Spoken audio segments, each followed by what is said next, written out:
Hello, Federal viewers. Welcome to this live discussion of pre-match analysis India versus New Zealand. So it's going to be an interesting game today. It's going to be T20 World Cup final. India will be taking on New Zealand. So to discuss more on this, we are joined by cricket analyst Vignesh. Hello, welcome, sir. Hello. Hello, everyone. Hi, sir. Sir, I just want to open first regarding the toss. We have actually New Zealand have won the toss and they have decided to bowl first. So, what do you make of this pitch, sir? It's going to be, people are saying that it's a mixed soil pitch, red and black soil. And now India, when the captain Surya Kumar Yadav came out in the toss and he said we were looking to bat first. So, what do you think about this? New Zealand is planning to bowl, was planning to bowl, and India is now planning to eagerly waiting for batting. So, what do you think about this? See, I think it's a good toss to lose for India, because there's always this particular thing comes up. Have we made the right decision or not? So, for a person or for the team which is actually losing the toss, I would say it's always a good toss to lose because, it's the all important final. Having said that, there is also the other element which also comes into this particular picture is how is the dew going to play in the second half of the match, right? So that is going to be the biggest question. And New Zealand might have thought that let's put India into that particular pressure and then use the dew to actually chase down the target. So that would have been their thought process. And that's one of the main reasons they would have actually chosen to bowl first after winning the toss. And as you rightly said, it's a mixed soil. This was the same pitch which was used between the match, between South Africa and Canada match, okay, during the group stages. So if you see that particular match, South Africa batted first. Of course, they lost the toss. It was, in fact, Canada won the toss. Similarly, put South Africa to bat first. And then South Africa scored 200 odd runs. And then Canada was then bundled out. The pitch provided a little bit of seam movement. So make no mistake, there is going to be a little bit more seam movement here. And it's going to be a little bit more harder surface than what India played against South Africa in a different pitch at the same venue. Right? There's a lot of different theories which are coming out. People say that we trust Team India, but we don't trust the pitch of Ahmedabad because that has been the biggest spoiler, not just now in 2026, but back in 2023. 23. When India lost to Australia in the crucial, all-important World Cup 50-over final, right? And that too losing at home with a crowd capacity of 1 lakh plus is not something easy to digest for a lot of Indian fans. So that will really go back and haunt them in their memory. So I hope things are just gone to the past and India is only looking at the future and then looking towards the win for this particular 2026 World Cup. Yeah, sir, there are some facts which I have collected, facts behind this final. So let's look at one by one. So when it comes to the first one, no team has ever won back-to-back T20 World Cup. So it's a very good chance for Team India to do this. So what do you think about this? Like if they are going to win, it's going to be a massive for a boost for Team India and the cricket board, Indian cricket board. See, there is no doubt about the quality of depth that Indian team has, right? There's a lot of things which has actually got changed over these years, right? And we have to thank the overall structure and the way things have actually infrastructure-wise, how things have improved for Team India. And then the biggest thing is the way this particular sport has actually reached all the way to from Kanyakumari to all the way to Kashmir. And Jammu and Kashmir winning actually a Ranji Trophy tournament itself shows that the way that today the cricket has been widely played, spoken, believed, bred, prayed. You can say it's a religion in India, right? So that's what we say. So the important thing is that about the quality of cricket that what India is playing over the last, I would say, 5-6 years or even last 10 years has been amazing. And that too in the last two editions of the World Cup, India has been phenomenal, right? With the way that they are doing, scoring runs and then also with their bowling. What's impressed me is, the finds of some of those players like Abhishek Sharma, although he's not in form, but then he's one of those strong contenders who could be a game changer in any situation. So is Ishan Kishan in the top order, and then the way that Bumrah bowled during the match against England. These all suggest that India is a clear contender to win the trophy. And having said that, one important thing about India is the fact that everybody has contributed. So if you go and compare this with other teams, you will actually pick up some marquee players. Of course, in India, Sanju has been the limelight for the last two matches. But make no mistake, everybody has still contributed with the bat. Even Hardik Pandya down the order has come in and scored those kind of cameos, which are important. So they have ticked all those bases. Of course, there are certain small gaps, but India is definitely the title contender. And last 4 years has been phenomenal for the T20 cricket in India. Yeah, and And for also, sir, India. if you look at this, no team has ever won the T20 World Cup at home. So it's again a very good chance for India. And India was India was the first team to win the ODI World Cup at home back in the year 2011 under MS Dhoni's captaincy. So and also this is India has never won a T20 match against New Zealand. This How do you see this, sir? This is actually a very crucial thing for India. So how do you see this?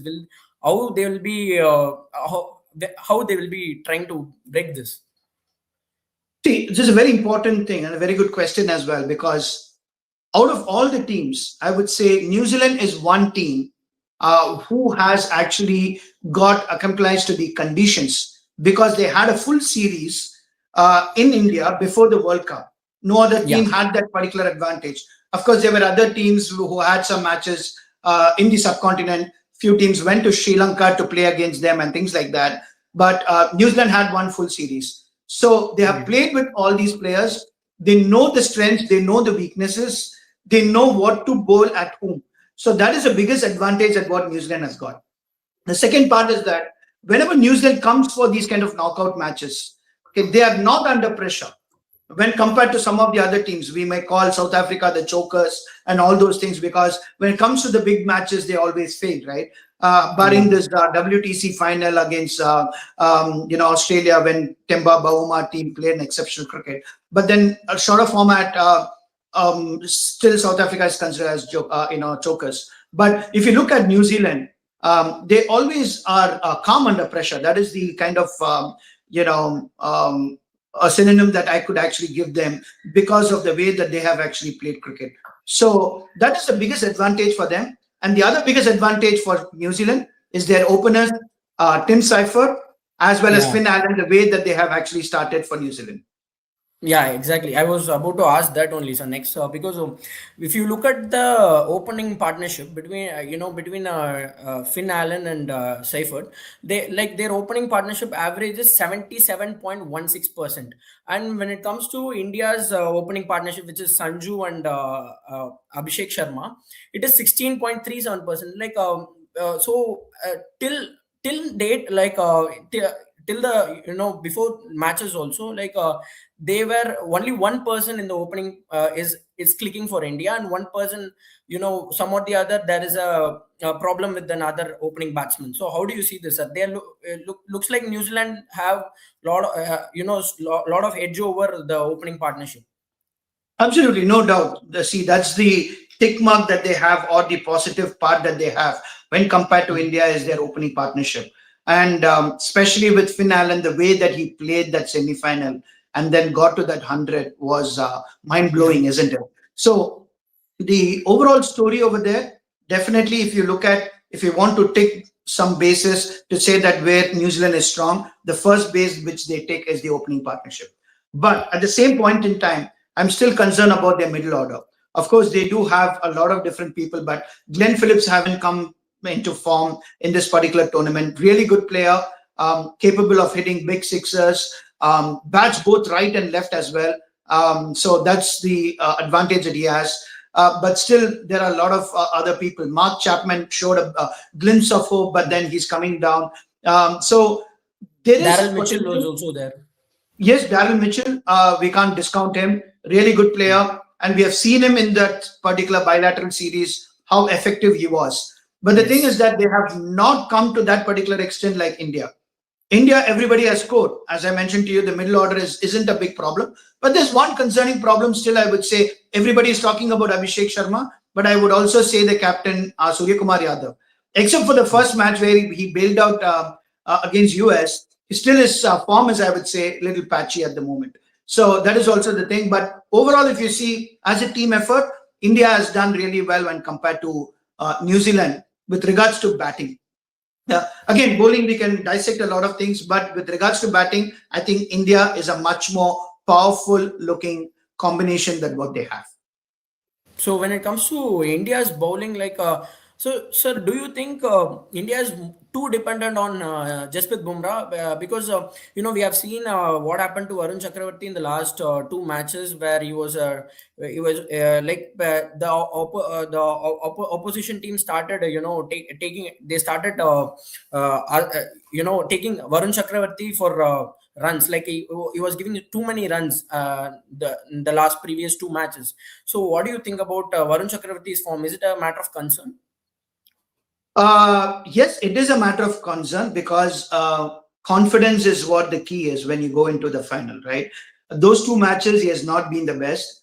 Probably he has got all the harmony. So let's accept that he has been a very good bowler, best mystery bowler for Team India. In fact, he is also the top ICC T20 ranking player. With those things in mind, those two off games would definitely play in his mind in the all important final, right? But what we have to dissect a little bit more to understand what is it that he has actually gone wrong is the fact that it's not about his armory. It's not about the speed at which he's bowling, but he's not hitting the right lengths. That is what is the most important thing in T20 cricket as well. He started bowling little short in the last two matches, and when the Yeah. wickets are really good, people can actually, even if you have a good googly or a slider, but if you're not bowling it on the right channels, you can be clobbered for a six. Even the best of the best has gone for those kind of runs. So it is important to actually get back your line and length right. Line he has got it. Unfortunately, length is what the biggest concern is because he was too tad short. If he's able to adjust that and then bowl in this particular final, he's always a threat for the opposition with those kind of different balls that what he has, right? From carom ball to the flipper to the googly to a leg spin to a conventional off spin. So many varieties of ball that he could actually deliver to the batsman. So I'm little concerned, but not too concerned about what Varun Chakravarti's role and current form right now for Team India. Okay, sir, when it comes to their New Zealand's bowling, actually, I want to ask you this. Mostly people say in the social media everywhere, people say that Mitchell Santner and Rachin Ravindra, they look in a very good touch. So, how India is going to tackle these two spinners? Because now, just that in another 5 to 10 minutes, India will be starting entering the field for batting. So, how they're going to tackle this, especially Mitchell Santner and his strategy. If you look at Santner's captaincy also this year, comparatively to all the matches and the previous tournaments and everything, he has done well in this tournament, especially. So, how do you see this, sir? How India is going to tackle Santner's strategy and his bowling? See, I wouldn't be too concerned about this because of two reasons. Okay, number one, okay, let's be honest that this is not going to be a wicket which is going to be lucrative for spin. So it's not going to turn a lot. So both those spinners, left armers, Rachin Ravindra and Mitchell Santner. Mitchell Santner is going to bowl more than Rachin Ravindra. Yeah. Rachin is going to come in only when it is needed. But the thing is that India has got a lot of left-handers, right? So you have, if you look at the top three, you have two left-handers, right? Abhishek Sharma as well as Ishan Kishan. And after that, you do also have Dubey, who's actually coming in at number 5, right? And if Rinku is playing, I haven't got the team news yet, but Rinku is unlikely. But even if Rinku is not there, then you have Akshat, who's also a left-hander. So you have 4 left-handers over there. So whenever the left-hander, right-hand combination is there, but 2 left-handers are there, now the new age concept is you're not supposed to actually bowl. It's not supposed to, but that is the concept that what people have got it is, incoming delivery to that particular batsman. If it's a left-hander, left-arm off spinner wouldn't bowl. If it is a Yeah. right-hander, right arm off spinner wouldn't bowl, right? So that is a kind of you want to take away the ball and not the incoming delivery because it's easy to hit. So if these kind of strategies still there, then I don't think both of them are going to bowl their full quota of 8 overs. So I'm not actually looking that as a threat for Team India right now. But having said that, the smart bowler, I would say smartest of the lot is Mitchell Santner because Yeah. he changes the pace superbly. He's got a very good slow one. He pings the ball quickly. He does a lot of things. So he knows how to actually maneuver. Plus, as a captain, he also does a lot of different things, which is very important. So Mitchell is a very, very good rare commodity who's playing the best, but is not, a significant threat for Team India. Right, sir. Before I let you go, I just wanted to, because India is going to bat in another five minutes. We'll be viewers. We'll be getting back to you in middle of the innings with Vignesh. But sir, before I let you go, I just want to ask you this: which is that one player you're looking for from Team India in batting and in bowling, and same Okay. goes with batting and bowling. So, who are those players? Okay. So if you ask me which stats, I would always go with Sanju because of his form. But the X Okay, factor, I would go with Abhishek Sharma today. okay, okay, fine. When it Okay. comes to India's And bowling, so bowling, definitely Bumrah, the dependable. But today, the master stroke, I would say, is Ashdeep. Ashdeep can get a little bit more swing.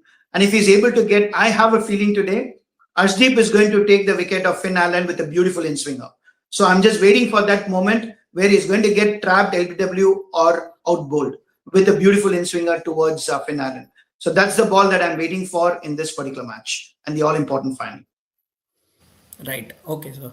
So thank you, sir. I will be coming back in the middle of the innings again in the same Federal live. And thank you, viewers, for watching this live. We will be getting back in another 1.5 to 2 hours.